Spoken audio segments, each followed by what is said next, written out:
नमस्कार मित्रों, आपका स्वागत है दिशामा ज्वालामा शक्तिपीठ चैनल पर। अगर आपको वीडियो अच्छा लगता है तो वीडियो को लाइक और चैनल को सब्सक्राइब कर देना। आज हम वीर पसली व्रत की कथा करने जा रहे हैं। तो एक वृद्धा थी, उससे 7 पुत्र और एक पुत्री थी। वृद्धा ने 7 पुत्रों और पुत्री के लग्न कर दिए थे, पर ससुराल में कोई कारण से पुत्री को झगड़ा हुआ और मन दुख हुआ और पुत्री पियर वापस लौट आई और फिर तो वह वहीं पर रहने लगी। वृद्धा ने 7 बेटों में से 6 बड़े बेटे धंधा करके सुखी हुए और समय बीतते हुए कुटुंब कबीले के साथ वृद्धा से अलग रहने लगे। छोटा बेटा और बहू यह दोनों वृद्धा के साथ रहने लगे, साथ में छोटी बहन भी रहने लगी। नसीब की बात ऐसी कम सी भी कि छोटे पुत्र को धंधे में प्रगति होती ही नहीं थी। इस प्रकार दिन गुजरने लगे। एक दिन छोटी बहन वृद्धा की पुत्री को हुआ कि अल्लाह में छोटे भाई की स्थिति कमज़ोर है तो उसके ऊपर मेरा बोझ थोड़ा हल्का हो, ऐसा कुछ करूं। ऐसा सोचकर बहन तो अपने 6 भाइयों के पास काम के लिए गई, पर कौन सामने देखे। भाइयों ने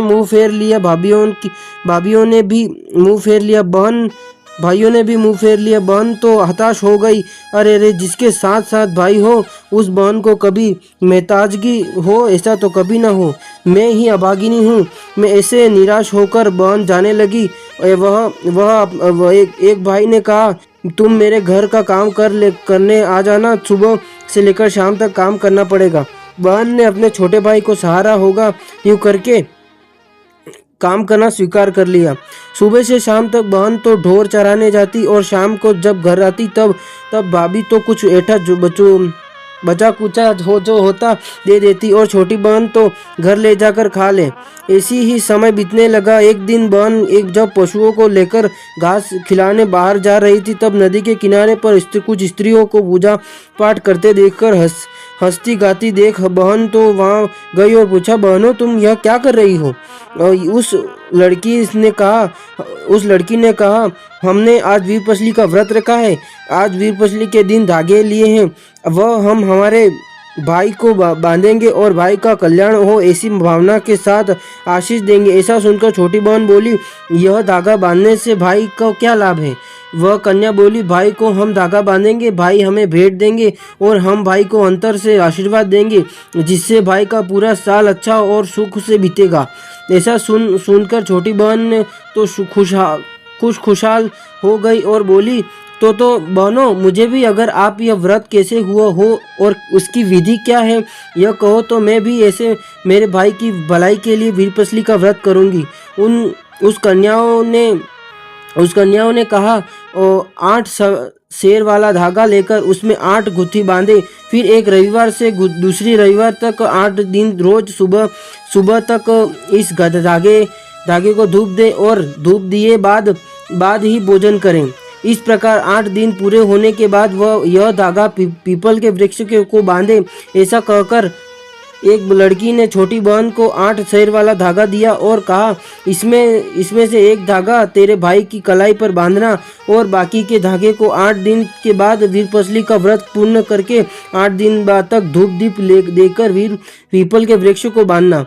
उस लड़की के बताए अनुसार उस दिन रविवार था, अतः छोटी बहन ने तो वीर पसली का व्रत शुरू कर दिया। अपनी माँ से कहा, माँ मैंने आज से वीर पसली का व्रत लिया है, इसलिए यह धागा तुम्हें देती हूँ। मुझे सारा दिन ढोर चराने जाने की वजह से तुम इस धागे को अगले रविवार तक 8 दिन तक धूप देना।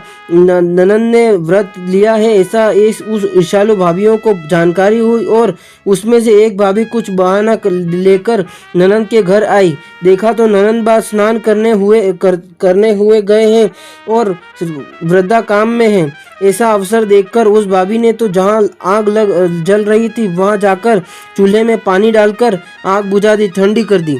बहन तो नहा धोकर धागे को धूप देने जहां चूल्हे के पास जाकर देखा तो चूल्हा ठंडा है, किसी ने आग में अंदर पानी डाल दिया है। बहन तो माँ के पास गई और कहा, माँ यह आग किसने डाली, किसने ठंडी करी? वृद्धा बोली, राम जाने, मैं तो बाहर काम कर रही थी, पर हाँ अभी बड़ी बहू आई थी, अवश्य उसने ही ईर्ष्या के मारी पानी डालकर आग बुझा दी होगी। बेटी, जैसे जिसके कर्म, अपना बुरा करने वाले का भी भगवान भला करे। जा बेटी, पड़ोस में से देवता ले आ और धागे को धूप दे दे। माँ के कहने पर बहन पड़ोस में से देवता ले आई और धागे को धूप दिया। इस प्रकार बहन ने तो अपने भाई की कल्याण भावना से वीरपसली के धागे को 8 दिन तक धूप दिया। फिर माँ से कहा, माँ आज मेरा व्रत पूर्ण हुआ होता है, मुझे उत्थापन करना है। मैं सातों भाइयों को धागे बांधने जाती हूँ। ऐसा कहकर बहन तो भाइयों के पास हर भाई को वीरपसली का धागा दाएं हाथ की कलाई पर बांधा। पहले 6 भाइयों को धागे बांधे, पर उसमें से किसी ने कुछ भी नहीं दिया, वीरपसली की भेंट नहीं दी। उस बहन तो निराश होकर मन में विचार करती हुई गई। आखिर छोटे भाई के पास गई और मन में बोली, भगवान, मेरे भाइयों ने चाहे मुझे कुछ भी न दिया हो, पर आप उनका कल्याण करना। आखिर छोटे भाई के पास आई और भाई को वीरपसली का धागा बांधा। छोटे भाई ने बहन से पूछा, बहन बोल, तुझे भेंट में क्या दूं? बहन, तू तो जानती है कि मेरी स्थिति कैसी है। अभी तो तेरा छोटा भाई कंगाल है। इतना कहते ही छोटे भाई की आंखों में आंसू आ गए। बहन ने भाई को आश्वासन देते हुए कहा, भाई, तेरे पास मैं से कुछ मांगना नहीं है मुझे, फिर भी तू अगर कुछ देना चाहता है तो आनंद से स्वीकार कर लूंगी। भाई ने खुश होकर मुट्ठी भर जौ बहन को दे दी तथा उसके पास एक आना था, वह और एक मिट्टी का ढेफा था, दे दिया। इतना देते ही बहन की आंखों में से फिर से भाई की आंखों में से आंसू आग निकले। अपने भाई को रोता देखकर बहन बोली, भाई, भले ही तूने मुझे जो कुछ भी दिया है, पर वह मेरे लिए 1.25 लाख का है। तुम मन में दुखी मत होना। तेरे मुट्ठी पर जौ मेरे लिए गेहूं की गुनी बराबर है। तेरा दिया हुआ एक आना मेरे लिए 100 रुपये समान है और माटी का पिंड गुड़ के रवे के बराबर है। इस प्रकार भाई का मन हल्का करके बहन सच्चे अंतकरण से भाई का कल्याण हो ऐसी कामना करके भाई से सर पर कुमकुम का तिलक किया और आशीष देकर अपनी माँ के पास गई। माँ ने बेटी से कहा, बेटी, इधर तो देख कौन आया है। बहन को लेने उसका पति आया था। बहन तो ससुराल जाने की खबर सुनते ही आनंद से पागल हो गई। माँ ने कहा, जा बेटे, किए हुए सारे कर्मों के फल यहीं पर ही मिलते हैं। तूने सच्चे मन से श्रद्धा से व्रत किया और उसके प्रभाव से आज जमाई तुझे लेने आए हैं। अच्छा कर्म किया हो या बुरा कर्म, उसके फल तो अवश्य मिलते हैं। अच्छा कर्म करें तो अच्छे फल मिले और खराब कर्म करें तो खराब फल मिले। इसे शिक्षा के रूप में इसे बता रहा हूँ। जा बेटी, जा बेटी, तैयार हो जा। ऐसा कहकर माँ तो चली अपने 6 बड़े बेटों के यहाँ। वहाँ जाकर उसकी बहन ससुराल जा रही है ऐसी बात कही और कहा, बेटी ससुराल जा रही है तो हमें उससे कुछ देना चाहिए। पैसे मेरे पास तो कुछ भी नहीं है, तुम सब भाई मिलकर थोड़ा थोड़ा दे दो, पुत्री का ससुराल विदा करना है। यह सुनकर 6 बहुओं ने फटे टूटे कपड़े एक बड़े पुराने कपड़े में रखकर बांधकर सास के हाथ में दे दिया। दूसरी ओर छोटे भाई को खबर पड़ी कि बहन ससुराल जा रही है, अतः खुश होते हुए बहन के पास आया। छोटी बहन को देखते ही उसे विचार हुए। वह बहन के पास आया। छोटी बहन को देखते ही विचार आया, अपाय के, अरे अरे भगवान, बहन को देने के लिए उसके पास कुछ भी नहीं है। छोटा भाई गदगदित हो गया। बहन को कहने लगा, बहन, आज मेरे पास तुझे देने के लिए कुछ भी नहीं है, पर मैं तुझे वचन देता हूँ कि भगवान मुझे अच्छे दिन दिखाएंगे तब तुझे बहुत ही अच्छा करियावर दूंगा। भगवान भाई को गदगदित हुआ देख बहन ने कहा, भाई, मन में कमी मत लाना। तेरा मेरे ऊपर का प्रेम मेरे लिए सोना चांदी के करियावर पर के समान है, इसलिए दुखी नहीं होना भाई।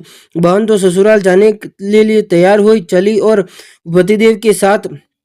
माँ ने कहा, बेटी खड़ी रह, आज तेरे व्रत का अंतिम दिन है, तो मैं तेरे धागे को धूप देने अग्नि देवता ले लाऊं। ऐसा कहकर वृद्धा तो देवता लेने गई। इस और जमाई को जल्दी थी, इसलिए वह तो चलने लगा। बहन भी अपने पति के पीछे चली। गांव के बाहर आए कि पीछे उसकी माँ उतावली आई और बोली, ले बेटा देवता। बहन ने तो धागे को धूप दिया। भाइयों का कल्याण हो, इस कल्याण इच्छित वह आगे बढ़ी। चलते चलते रास्ते में नदी आई। अपने पति से कहकर बहू तो नदी में स्नान करने उतरी।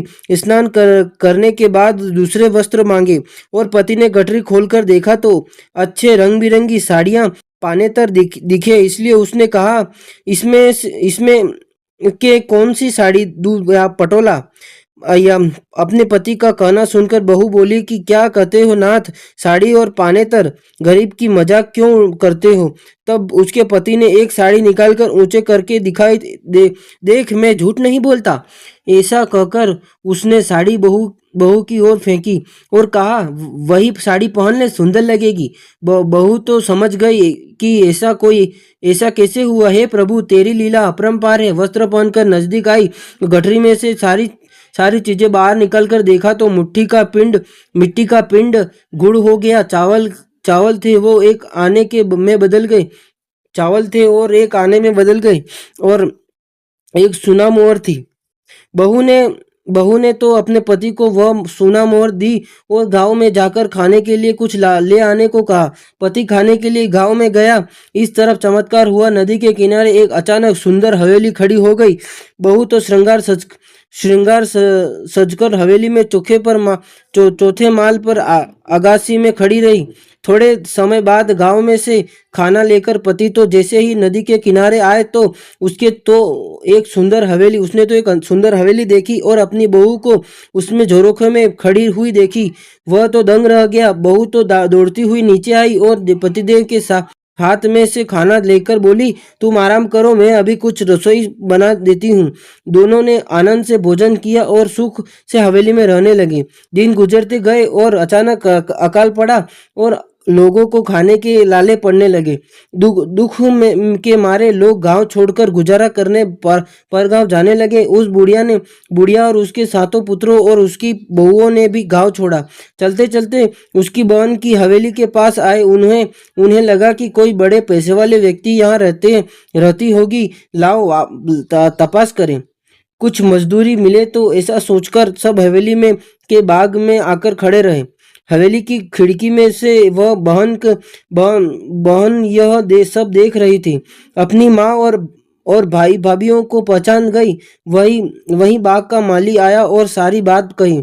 बहन ने कहा, तू बाग की खुदाई में सबको काम पर लगा देना और वह जो सबसे छोटा दिख रहा है उसे छत पर से देखरेख कर रखने के लिए कहो और उसके पास खुदाई का काम नहीं करवाना।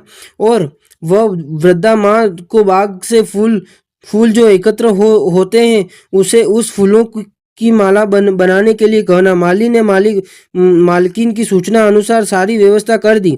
एक दिन बहन को लगा कि आज हमारी लग्न तिथि की है तो सबको भोजन कराऊं। नौकरों को भोजन बनाने के लिए कहकर उसने अपनी माँ तथा भाई भाभी को भोजन के लिए बुलाया। सब लोग खाने बैठे और वह बहन खुद सबको परोसने लगी। ननन को देखकर वह ईर्ष्यालु भाभियां तो आश्चर्यचकित हो गई, मुंह नीचे कर दिए। भाई भी लज्जित होने लगे। तब बहन को कहा, देखा भाइयों, बहन ने कहा, देखा भाइयों और भाभीियों, समय किसी का नहीं हुआ। हर कोई के जीवन में अच्छे बुरे दिन आते हैं। इसीलिए कभी भी मद में अंध मत बनना। और उसमें भी मैं तो तुम्हारी सगी बहन थी, पर तुमने मुझे अपमानित किया। मात्र एक छोटे भाई ने ही मुझे अपना प्रेम दिया। मैंने वीरपसली का व्रत किया, उसका प्रभाव से ही आज तुम मेरे यह सुख की दुनिया देख रहे हो। सबने बहन से कहा, हमारी भूल हो गई है, हमें माफ कर। बहन ने सबको माफ किया और बोली, मेरे लिए तो सारे भाई भाभी मेरे ही हैं और कोई अलग नहीं है। तुम सुख रूप अकाल रूप पूरा होने तक यहीं रहो। बहन की बात सुनकर सब आनंदित हो गए और फिर तो सब साथ में संप में रहने लगे। इस प्रकार जैसे बहन को वीरपसली व्रत फलीभूत हुआ, वैसे ही व्रत करने वाले सबको फलीभूत है। बोलो वीरपसली की जय।